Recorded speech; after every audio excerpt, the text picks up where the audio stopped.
Dice así la palabra del Señor. Apocalipsis 1, del 9 al 20.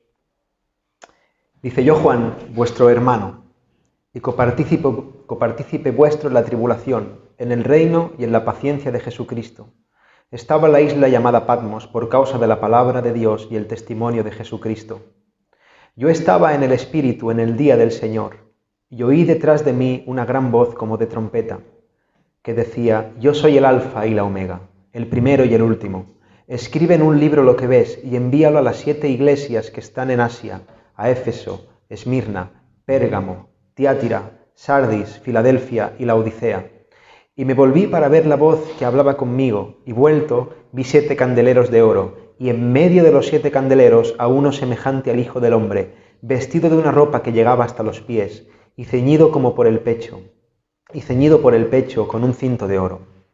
Su cabeza y sus cabellos eran blancos como blanca lana, como nieve, sus ojos como llama de fuego, y sus pies semejantes al bronce bruñido, refulgente como en un horno, y su voz como estruendo de muchas aguas. Tenía en su diestra 7 estrellas, de su boca salía una espada aguda de 2 filos, y su rostro era como el sol cuando resplandece en su fuerza. Cuando le vi, caí como muerto a sus pies. Y él puso su diestra sobre mí, diciéndome: No temas, yo soy el primero y el último, el que vivo y estuve muerto, mas he aquí que vivo por los siglos de los siglos, amén, y tengo las llaves de la muerte y del Hades. Escribe las cosas que has visto, y las que son, y las que han de ser después de estas. El misterio de las 7 estrellas que has visto en mi diestra, y de los 7 candeleros de oro. Las 7 estrellas son los ángeles de las 7 iglesias, y los 7 candeleros que has visto son las 7 iglesias. Señor, qué hermosa es tu palabra. Te pido, Señor, que tú bendigas tu palabra, que hoy sea exaltado su nombre y nuestros oídos sean prestos, Señor, para escuchar. Prepara el corazón de los que estamos aquí presentes. Dios mío, te rogamos que nos hagas verte con más claridad y que a través de tu palabra seamos transformados. Te lo ruego, Señor, en el nombre de Jesús. Amén. Querida Iglesia, el autor de Apocalipsis se refiere a sí mismo como Juan y no da ningún dato más del mismo, simplemente dice su nombre. Eso nos hace pensar que este Juan del que habla el texto era un personaje muy conocido dentro de la Iglesia primitiva. Debía ser alguien que reconocerían solamente diciendo su nombre. Y dado que el libro de Apocalipsis se dirigía a más de una congregación, de hecho a una región bastante extensa, dijimos a toda Asia, que es la tierra de actual Turquía, eso nos hace concluir que este Juan era un personaje famoso. Esa es una de las razones más fuertes para considerar a Juan como el mismo que escribió el Evangelio, como el apóstol que escribió el Evangelio. Se trata, por lo tanto, de un apóstol de Jesús, alguien que caminó con Jesús en la tierra, que fue instruido por él directamente y que fue embestido con autoridad para edificar a la iglesia. Sin embargo, el apóstol Juan deja muy claro que a pesar de su posición en el cuerpo de Cristo, él se considera un hermano más.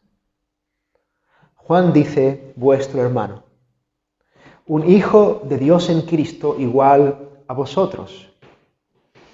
Y por si esto fuera poco, Juan recalca que como todos los creyentes en ese momento de persecución, él estaba sufriendo por causa del Evangelio.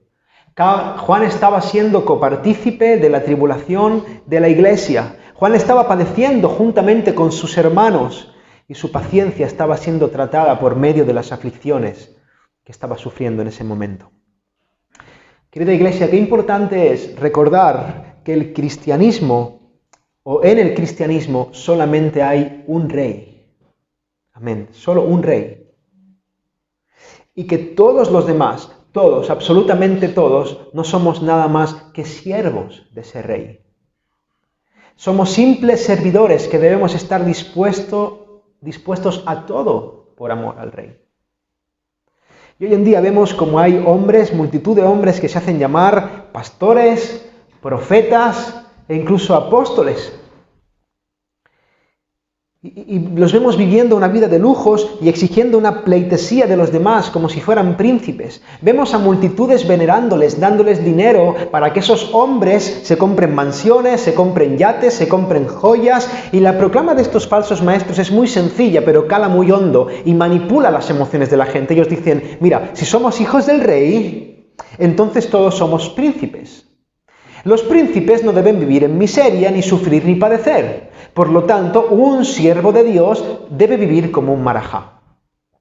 Todos aquellos que desean servir a Dios deben trabajar para que el pastor, el profeta o el apóstol de turno viva como un rey. Y de hecho, dicen ellos, esa es la única forma de recibir la bendición de Dios y de poder vivir también en un futuro como un príncipe del Señor. Si me das, recibirás mucho.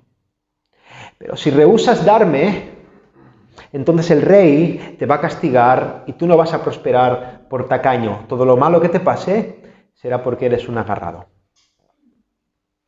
En definitiva, personas vanidosas, aprovechándose de otras personas vanidosas para ser todos cada vez más vanidosos y estar cada vez un poco más cerca del infierno. El apóstol Pablo dice que por no haber obedecido la verdad, Dios les envió un espíritu engañoso para que crean la mentira. Es un juicio. Esas personas son malvados, hombres que se aprovechan de los demás, pero quien les oyen y les aplauden no son mejores. Esa teología es equivocada, es diabólica y no tiene nada que ver con el evangelio bíblico. Juan, el apóstol de Cristo, era un hermano, un siervo, un hombre que lo había perdido todo por Cristo. Él era un verdadero hijo de Dios. Y Juan sigue diciendo que él estaba en la isla de Patmos. Esa isla era una pequeña isla griega que era usada como una especie de cárcel por el Imperio Romano. Y recordemos que el libro de Apocalipsis es el libro más tardío de la Biblia, más o menos se escribió sobre el 95 después de Cristo, por lo que Juan, si realmente este es el mismo Juan que caminó con Jesús sobre el año 30, aquí Juan era un anciano, un hombre muy avanzado en edad. Juan había sido desterrado y llevado a una isla prácticamente desierta para vivir sus últimos años, siendo un hombre mayor.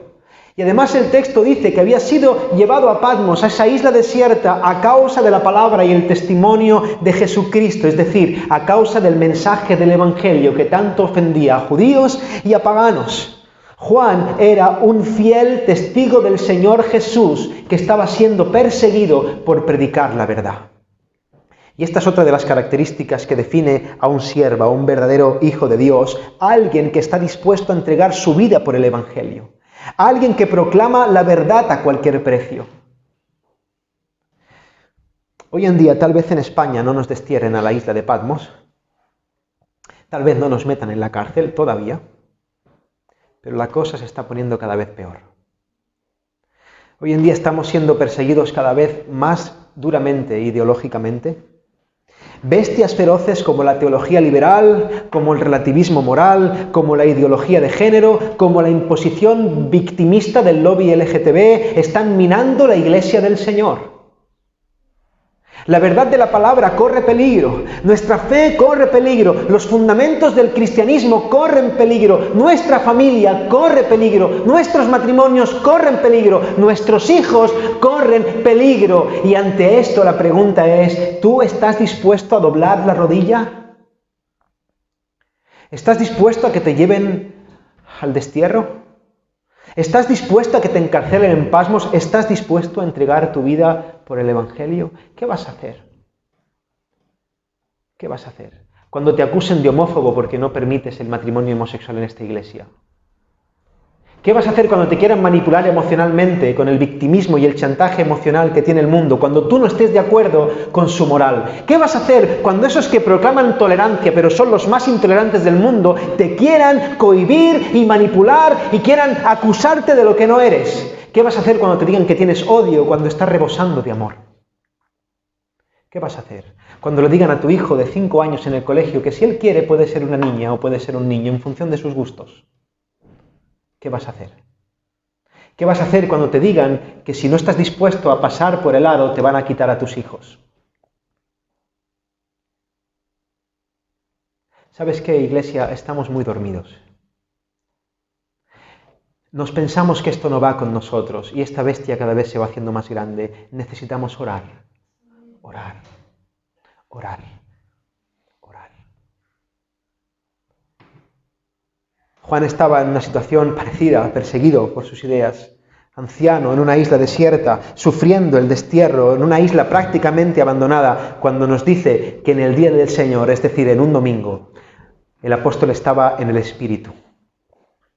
Y esta expresión en el Espíritu hace alusión a una experiencia de éxtasis espiritual. Se refiere a una experiencia sobrenatural en la que el profeta es llevado a un estado en el que ve cosas celestiales y las proclama al mundo. Mira, en las Escrituras aparece muchas veces la expresión vino a mi visión de parte del Señor. Lo acabamos de leer en el profeta Daniel. Vino a mi visión. Hermanos, Juan nos va a contar la experiencia que tuvo cuando el Espíritu Santo le abrió el velo de la eternidad para que pudiera ver parte de su gloria. Y envuelto en esta experiencia, Juan dice que oyó una gran voz. La voz de nuestro Señor Jesucristo dice que vino como de trompeta. Esto como de trompeta es otro símbolo del Antiguo Testamento. Cada vez que Dios quería reunir a su pueblo para algo importante, lo hacía por medio de hacer sonar la trompeta. Cada vez que Dios reclutaba al pueblo para la guerra, para escuchar profecía, para un día de adoración, cada vez que pasaba algo trascendente, se tocaba la trompeta en el pueblo de Israel. Juan está diciendo, esto es importante, el Señor me está llamando a filas. Y ahora el Señor empieza a hablar, refiriendo a su eternidad, a que Él es la plenitud de la palabra. Yo soy el alfa y la omega, el primero y el último. Y justo después de que Jesús se define a sí mismo con voz de trompeta, Él se presenta glorioso. El Señor le da un encargo a Juan de forma solemne. Escribe lo que ves a las iglesias de Asia. En otras palabras, Juan, vas a ver cosas impresionantes, cosas que van más allá de tu comprensión, cosas que van a bendecir y alentar a la iglesia. Juan, esto que vas a recibir, no te lo quedes para ti. Escríbelo y envíalo a mi iglesia para que ellos también puedan ver a través de tu pluma las verdades impactantes que vas a recibir hoy. Y ahora Juan, hermanos, envuelto en esa experiencia, un apóstol de Cristo, sufriendo, comprometido y llevado por el Espíritu en el día del Señor, envuelto en esa gloria, nos va a relatar lo que ve. ¿Qué vio Juan? Dice la palabra que Juan se gira y ve 7 candeleros. El versículo 20 de este mismo capítulo nos clarifica que estos 7 candeleros son las 7 iglesias. El candelero es un símbolo de luz. Es decir, Juan ve a la iglesia como un instrumento que debe portar luz al mundo, que debe iluminar las tinieblas de este siglo. Pero Juan no se para viendo la iglesia como portadora de luz, sino que Juan sigue viendo y dice que en medio de esas 7 iglesias, de esos 7 candeleros, ve a uno semejante al Hijo del Hombre. Hemos estado leyendo antes Daniel, también hablando de la expresión a uno semejante a Hijo de Hombre, uno como Hijo de Hombre. La expresión Hijo de Hombre es tomada de ese profeta de Daniel y es usada continuamente en las Escrituras para referirse al Mesías, al Salvador. El título Hijo de Hombre, de hecho, es el que Jesús más usa en los evangelios para referirse a sí mismo. Por lo tanto, lo que Juan está viendo es a Cristo, el Mesías profetizado del Antiguo Testamento. Juan tiene una visión gloriosa de nuestro Señor Jesucristo y ahora Juan empieza a describirnos lo que ve. Y Juan dice que Jesús está, versículo 13, vestido de una ropa que llegaba hasta los pies, ceñido por el pecho con un cinto de oro. Estas vestiduras hacen referencia al perfecto ministerio sacerdotal de Jesús. Él es el sacerdote, el gran sumo sacerdote, el gran intercesor por su pueblo. Pero Jesús no es simplemente un sacerdote, su cinto es un cinto de oro y el oro es un símbolo de realeza. Es decir, Jesús aparece como el gran sumo sacerdote y rey de su pueblo. Y ahora Juan sigue describiendo a Jesús en el versículo 14 y dice, su cabeza y sus cabellos eran blancos como blanca lana, como nieve, sus ojos como llama de fuego. El pelo blanco es una señal de madurez, una señal de sabiduría. Juan ve a Jesús totalmente puro, como la personificación misma de la sabiduría. Y este glorioso Jesús exaltado ahora estaba dispuesto a juzgar el universo y también a su iglesia. Dice que su mirada es como fuego. Esa mirada iba a penetrar en las almas de los hombres y a purificar todas las cosas en medio de su pueblo. Jesús está sentado en su trono como juez de todo el mundo y ahora va a poner el calibre en su justa medida, con sus ojos como llama de fuego. Todo lo que observa lo penetra, lo purifica. Pero Juan continúa extasiado por la gloria de la imagen de este Jesús y sigue añadiendo en el versículo 15, y sus pies semejantes al bronce bruñido, refulgente como en un horno, y su voz como estruendo de muchas aguas. Es decir, Juan no ve solamente a Jesús como el perfecto rey y sacerdote, sino que además lo ven vestido de autoridad. Sus pies son como bronce bruñido, es decir, un bronce brillante, refulgente, un bronce como en un horno. Cuando el metal se calienta, no sé si lo habéis visto alguna vez, el metal se calienta, brilla. Parece que tenga luz propia. Pero el bronce es un metal que simboliza el juicio de Dios. En el Antiguo Testamento el bronce era usado para los utensilios y para el atrio. Las herramientas y el lugar en el que el sacerdote lidiaba con el pecado y realizaba los sacrificios para evitar el juicio de Dios. Oh hermanos, Jesús es el juez de su iglesia. Y Él está caminando entre ella para sacarlo todo a la luz y purificarla. Él está firme en su posición, Él es inamovible, sus juicios son perfectos, su poder inigualable es ilimitado. Y para ello su voz resuena con poder, tan impactante como estruendos de muchas aguas. Y Juan sigue mirando y dice, tenía en su diestra 7 estrellas. De su boca salía una espada aguda de 2 filos, y su rostro era como el sol cuando resplandece en su fuerza. El símbolo de las 7 iglesias que ve Juan es también explicado en el versículo 20. Él dice, el misterio de las 7 estrellas que has visto en mi diestra y de los 7 candeleros de oro. Las 7 estrellas son los ángeles de las 7 iglesias y los 7 candeleros que has visto son las 7 iglesias. Las 7 estrellas son los ángeles de las 7 iglesias, dice Juan. Hermanos, hay 2 posturas predominantes, 2 interpretaciones en cuanto a lo que significan estos ángeles que están a la diestra de Jesús. Por un lado, Juan podría referirse a ángeles literales encargados de velar por las diferentes iglesias, o bien podría referirse a los pastores de estas iglesias. Yo no puedo en esto ser dogmático, pero en lo particular me decanto por la segunda interpretación. Yo creo que Juan se refiere a los pastores que sirven al Señor en las diferentes congregaciones. Él los tiene en su diestra, forman parte de su brazo ejecutor. Y esta postura, para mí, se refuerza cuando Juan sigue diciendo que de la boca de Jesús sale una espada de 2 filos. Juan se refiere a la palabra de Dios, el logos eterno que sale de la boca de Cristo, y como dice el autor de Hebreos, porque la palabra de Dios es viva y eficaz. La palabra es más cortante que toda espada de 2 filos y penetra hasta partir el alma y el espíritu, las coyunturas y los tuétanos, y discierne los pensamientos y las intenciones del corazón.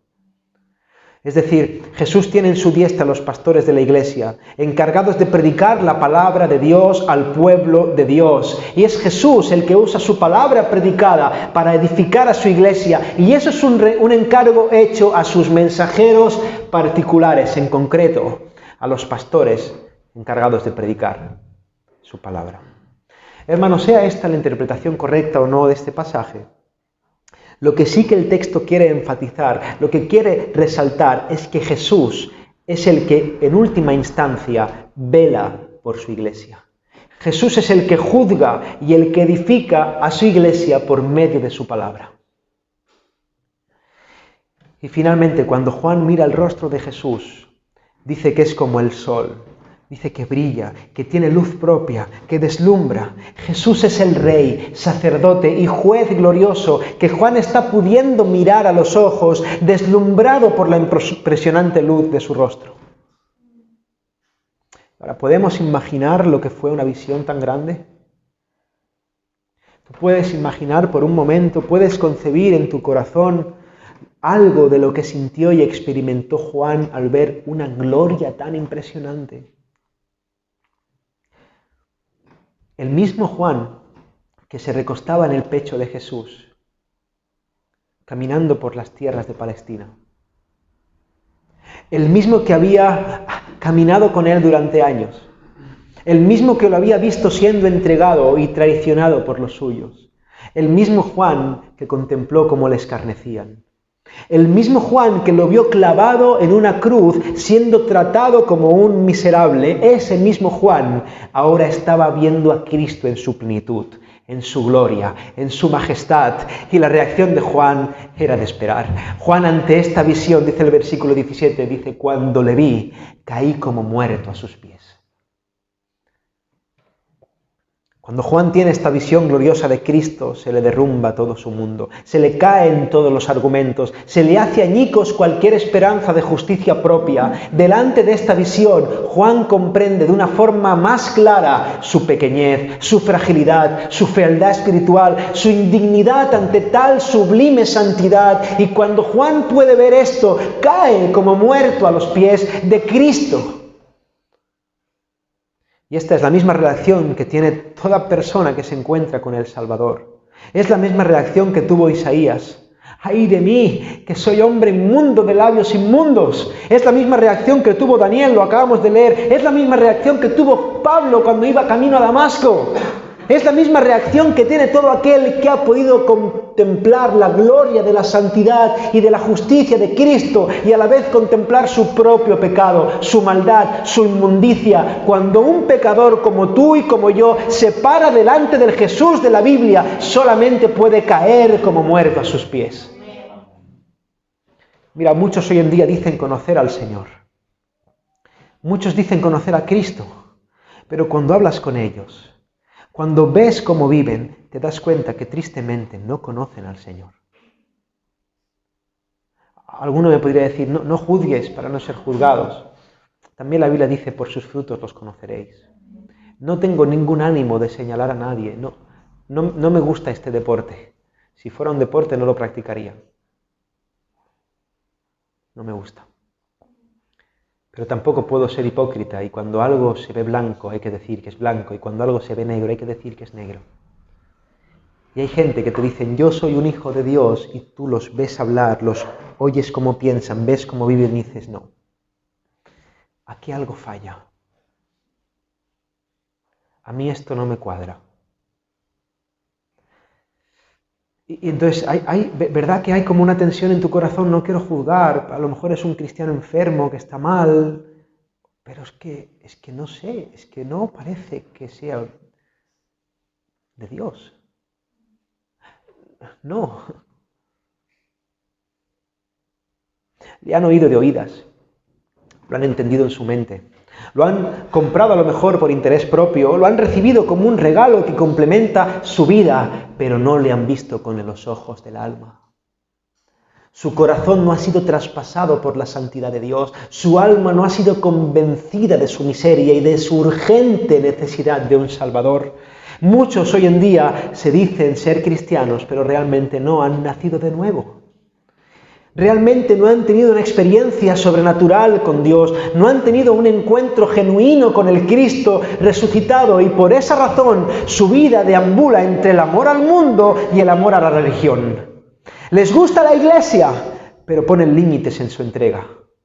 Les interesa la verdad, pero no quieren terminar de entregar sus vidas. Mira, si Cristo no lo es todo en tu vida, si todavía no has contemplado su santidad y has caído rendido a sus pies como muerto, deseando que te parta por la mitad y clamando por misericordia al ver tu pecado, escúchame, es porque tú todavía no te has convertido en cristiano y lo mejor que te puede pasar es que alguien que te ame te lo diga. Qué horrible debe ser irte al infierno, pero qué horrible más tiene que ser irte al infierno pensando que te vas al cielo. Muchos me dirán en aquel día, Señor, Señor, ¿no profetizamos en tu nombre no hicimos milagros, no echamos demonios, No, Señor, no aprendimos a hablar como los religiosos, no nos poníamos alabanzas en el coche, no decíamos amén, aleluya, gloria a Dios y poníamos cara de santo cuando venía el pastor. Señor, ahora no me dejas entrar. Y yo les contestaré a todos esos religiosos: apartaos de mí, nunca os conocí. ¿Por qué? Hacedores de maldad. ¿Por qué vives en pecado y no te duele? Y te autocomplaces y te dices a ti mismo que todos fallan y que la gracia es para todos y viva la Pepa y te vas al infierno. Y el Señor sabe que me duele.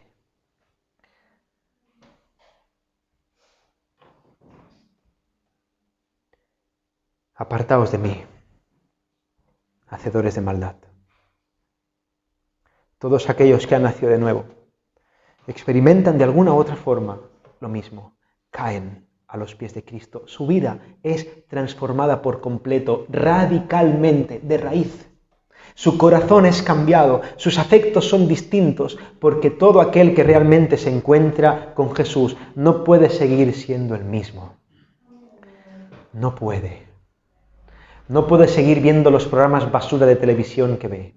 No puede seguir estafándole a Hacienda, no puede seguir trabajando en negro, no puede seguir con su relación extramatrimonial, no puede seguir en el adulterio, puede seguir pensando mal, no puede seguir viendo pornografía, no puede seguir viviendo con su novia antes del matrimonio, no puede. No puede. No puede seguir desatendiendo a su esposa, no puede seguir desatendiendo a sus hijos, no puede. Diciendo palabrotas. Puedo seguir, no puede.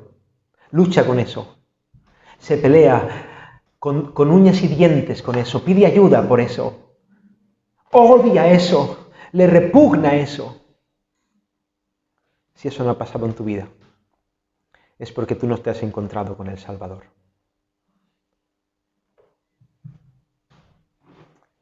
Es una tragedia para cualquier alma no haber tenido este encuentro con Cristo. Pero eso no es todo, hermanos. No es todo lo que el texto nos dice. Escucha esto, cuando Juan cae como muerto a sus pies, y esto es lo glorioso, esto es lo que nos cautiva. Dice la palabra que Jesús se acerca y pone su mano sobre su hombro. Y Jesús le dice: no temas, yo soy el primero y el último, el que vivo y estuve muerto, mas he aquí que vivo por los siglos de los siglos, amén, y tengo las llaves de la muerte y del Hades. Jesús, lleno de gloria, se acerca a un miserable pecador de forma tierna, pone su mano en su hombro y amorosamente le dice: todo lo que estás sintiendo es verdad, pero no tengas miedo. No temas. Ahora, ¿cómo no iba a tener miedo Juan? ¿Cómo no vamos a tener miedo nosotros de este Dios? ¿Cómo no vamos a temblar ante su santidad siendo nosotros pecadores? ¿Cómo vamos a poder mantenernos en pie delante de su rostro brillante y sus ojos como llamas de fuego, dispuestos a examinar cada rincón de nuestra alma? ¿Cómo no vamos a estar temblando sabiendo que Él es nuestro juez y que Él lo sabe todo y que Él lo puede todo y que Él es 3 veces santo? ¿Cómo? El mismo Señor nos da la respuesta: no temas porque yo soy eterno. No temas porque yo soy Dios, no temas porque estoy vivo, no temas porque vine al mundo en forma de siervo y estuve muerto, pero no temas porque al tercer día yo resucité, no temas porque yo vivo por los siglos de los siglos y no hay nada que se pueda interponer en mi camino, no temas porque yo tengo la plenitud de la autoridad sobre la muerte, sobre las huestes espirituales de maldad, sobre las tinieblas que te acechan y hasta sobre el mismo infierno. No temas porque yo decreto y las cosas son como yo digo. No temas porque siendo este Dios glorioso, juez de todo el universo, yo soy también un Dios misericordioso. No temas porque yo permití que me trataran como un miserable pecador y me clavaran en una cruz para que ahora tú, siendo un miserable pecador, puedas ser tratado con mi santidad. No temas porque yo estoy contigo, y si yo estoy contigo, nada ni nadie debe hacerte titubear. Oh Juan, no temas. No temas. Bendito Evangelio, hermanos. Bendito Evangelio. Quiera el Señor que esta gracia te llene el corazón de gozo y te haga temblar todavía más ante su amor.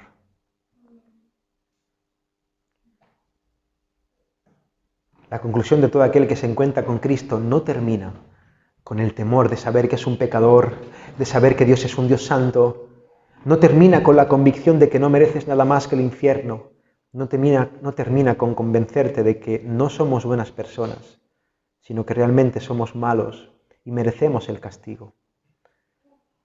No termina con el deseo genuino de abandonar todo lo que Dios aborrece. No, el Evangelio es la buena noticia de saber que a pesar de todo eso, Jesús pone su mano sobre nuestro hombro y nos dice: no temas, porque yo he muerto y he resucitado por ti. Gloria a Dios, hermanos. No temas, porque si vienes a mí yo no te echo fuera. No temas, porque yo soy Dios eterno y por gracia he trazado un plan, he trazado un camino de vuelta a casa. Quiera el Señor que si aquí hay alguien que no ha tenido un encuentro con la santidad, la justicia y la gracia de Cristo hoy, en esta misma mañana, en este momento, venga a Jesús en arrepentimiento y fe. Quiera el Señor que el Espíritu Santo nos abra a todos los ojos del alma para que podamos ver con claridad al Cristo glorioso. Quiera el Señor que Él se haga manifiesto en nuestras vidas, que podamos ser salvos de su ira, de su juicio, de nuestro pecado, de la muerte y de la vanidad de este mundo sin sentido. Quiera el Señor que los que estamos aquí hoy salgamos siendo realmente salvos, a salvos en Cristo, y podamos escuchar la voz dulce, tierna de nuestro Señor diciéndonos: no temas, no temas. Oh hermanos, en este sermón Dios nos ha dado la gracia de abrirnos una ventana a la eternidad para poder ver más claramente la gloria de Cristo. Jesús es glorioso. Amén. Él es hermoso. Jesús es Rey, sacerdote y juez eterno del universo. Él es sublime en majestad. Él brilla con luz propia y tiene todo poder y autoridad sobre todas las cosas. Pero lo que realmente debe impactar nuestro corazón es que este Jesús glorioso, este Jesús que Juan ve y extasiado cae como muerto a sus pies, este Jesús está en medio de su iglesia. Él es el verdadero y único protagonista de su iglesia. Él está en el centro porque Él es el centro. Jesús quiere una iglesia pura y Él está en medio de su iglesia como juez. Él pone su mirada en nosotros para purificarnos y como juez perfecto Él llega a disciplinarnos para que estos candeleros, estos portadores de luz no se apaguen, sino que brillen en un mundo de maldad. Mira, nada ni nadie puede escapar a los juicios de Cristo. Nada ni nadie puede reírse de Jesús ni burlar su santidad. Él lo sabe todo, Él lo puede todo y todas las cosas, todas, tarde o temprano son sacadas a la luz para gloria y honra de su nombre. Aprendamos a temblar delante del Rey de esta iglesia. El Rey de la iglesia de San Fernando es Jesucristo. Él camina en medio de su iglesia y que el Señor nos conceda la gracia de seguir todos cayendo como muertos a sus pies cuando Él se muestre a nosotros. Pero hermanos, Jesús también está en medio de su iglesia, recordándole a los suyos cada día su glorioso evangelio. Él está en medio de su iglesia recordándonos que Él nos ama, que Él dio su vida por nosotros, que Él nos cuida, que Él vela por nosotros. Él viene a nosotros lleno de gracia salvífica para recordarnos que vino a este mundo para pagar por nuestros pecados y que Él resucitó al tercer día para nuestra justificación y que Él resucitó y nos da vida eterna. Oh iglesia, Él es un Dios de amor, que a pesar de lo que somos nosotros, se acerca y en su misericordia nos pone la mano en el hombro para animarnos a mirarle a Él y a caminar una milla más en sus caminos. En las próximas semanas, si el Señor lo permite, vamos a estar viendo, el Señor nos va a revelar la manera en la que Él camina en medio de su iglesia. Jesús va a mostrarnos cómo Él se mueve por medio de Éfeso, de Esmirna, de Pérgamo, de Tiatira, de Sardis, de Laodicea, de Filadelfia. Y es mi oración que por medio de su palabra el Señor Jesús también camine por medio de esta iglesia, que se mueva entre nosotros, que podamos ser exhortados, advertidos, disciplinados, reconciliados, abrazados y amados por nuestro Señor. Mi oración es que Cristo, este Cristo de gloria, se revele a cada uno de nosotros y podamos conocerle más y mejor para gloria de su nombre. Amén. Amo al Señor, pues ha oído mi voz y mi súplica.